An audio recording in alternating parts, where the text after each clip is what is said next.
ರಾಯಚೂರಿನ ಸಿಂಧನೂರು ನಗರದಲ್ಲಿ ನಡೆದ ಬೃಹತ್ ಕುರುಬ ಸಮಾವೇಶಕ್ಕೆ ಕೆಎಸ್ ಈಶ್ವರಪ್ಪ ಆಗಮಿಸಿದರು. ಈ ವೇಳೆ ಮಾತನಾಡಿದ ಅವರು, ಕಾಗಿನೆಲೆ ಜಗದ್ಗುರುಗಳ ನೇತೃತ್ವದಲ್ಲಿ ಜನಜಾಗೃತಿ ಆರಂಭವಾಗಿದೆ. ಈಗಾಗಲೇ ಜನಪ್ರತಿನಿಧಿಗಳ, ಮಹಿಳಾ ಸಮಾಜದ ಒಡೆಯರ್ ಹಾಗೂ ವಿಭಾಗೀಯ ಮಟ್ಟದ ಸಮಾವೇಶಗಳಾಗಿವೆ. ಜನವರಿ 6ಕ್ಕೆ ದಾವಣಗೆರೆ, 7ಕ್ಕೆ ಶಿಕಾರಿಪುರದಲ್ಲಿ ಸಮಾವೇಶಗಳಿವೆ.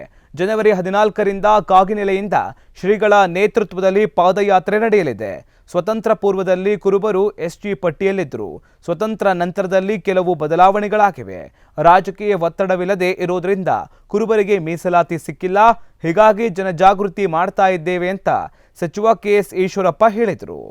ನಿರೀಕ್ಷೆಗೆ ಮೀರಿ ಜನಬೆಂಬಲ ಸಂತೋಷ. ಕೇಂದ್ರದ ನಾಯಕರಿಗೆ, ಬುಡಕಟ್ಟು ಸಮಾಜದ ಮಂತ್ರಿಗಳು ರೇಣುಕಾ ಸಿಂಗ್ ಅವರನ್ನ ಈಗಾಗಲೇ ಭೇಟಿ ಮಾಡಿದ್ದೇವೆ. ಕೇಂದ್ರ ಸಚಿವರಾದ ಪ್ರಹ್ಲಾದ್ ಜೋಶಿ ಅವರನ್ನು ಭೇಟಿ ಮಾಡಿದ್ದೇವೆ.